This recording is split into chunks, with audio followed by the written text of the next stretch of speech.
हर हफ्ते की एक रात इस गांव में एक बच्चा गायब हो जाता था। न कोई आवाज, न खून, न कोई सुराग। बस जमीन पर मिलते थे भेड़िए के बहुत सारे बाल और मिट्टी पर बहुत बड़े पैरों के निशान।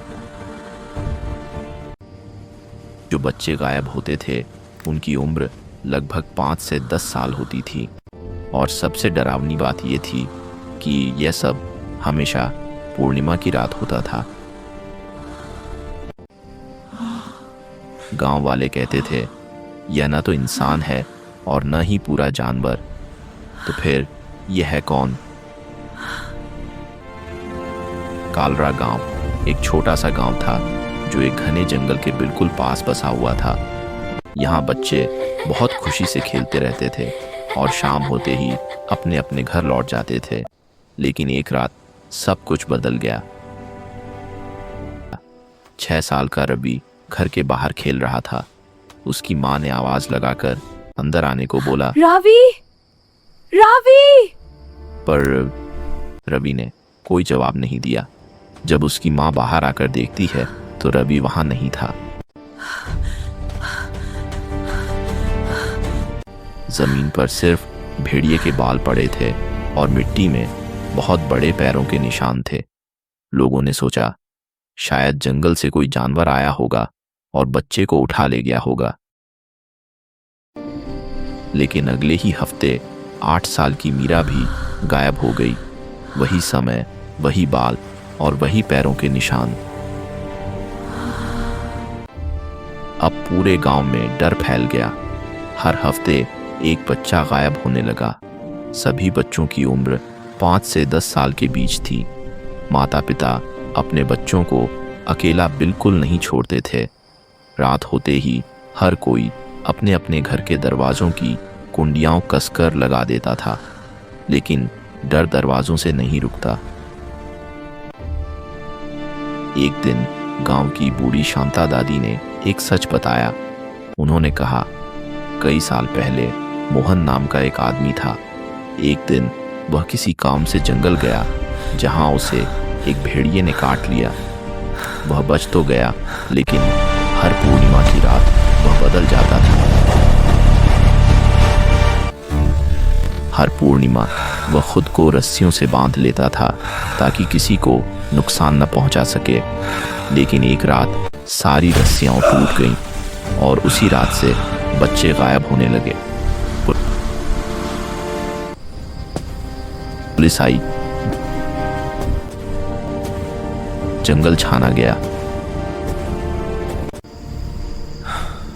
लेकिन कुछ भी नहीं मिला, क्योंकि जो था वह इंसान और जानवर के बीच का था। सबसे डरावनी रात तब आई जब 7 साल का अर्जुन अपने माता पिता के साथ कमरे में सो रहा था। दरवाजे अच्छी तरह बंद थे और खिड़कियों पर लोहे की जाली लगी थी। रात ठीक 12 बजे तेज हवा चली। लाइट ने एक झपकी ली और तभी किसी की भारी सांस लेने की आवाज आई। जब लाइट जली, अर्जुन गायब था। छत पर नाखूनों के गहरे निशान थे।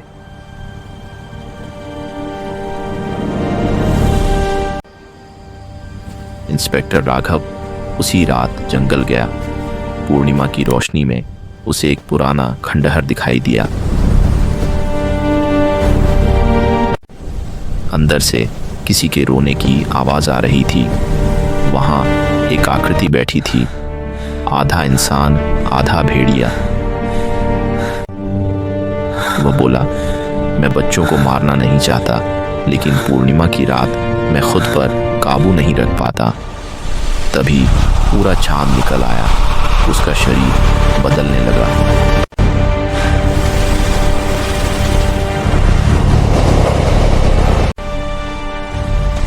दर्द की भयानक चीख पूरे जंगल में गूंज गई। राघव ने चांदी की गोली चलाई। भेड़िया जमीन पर गिर पड़ा। उसकी आंखें हमेशा के लिए बंद हो गईं।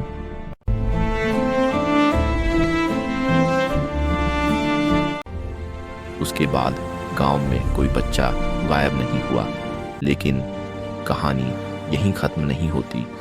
1 महीने बाद पास के गांव में एक बच्चा फिर गायब हुआ और ज़मीन पर थे भेड़िए के बाल और पैरों के निशान। इस बार पैरों के निशान और भी छोटे थे। इसका मतलब था ये श्राप अब किसी और में जाग चुका था। अगर आज रात बाहर किसी के चलने की आवाज़ आए तो दरवाज़ा मत खोलना, क्योंकि हर पूर्णिमा की रात किसी न किसी के लिए आखिरी होती है।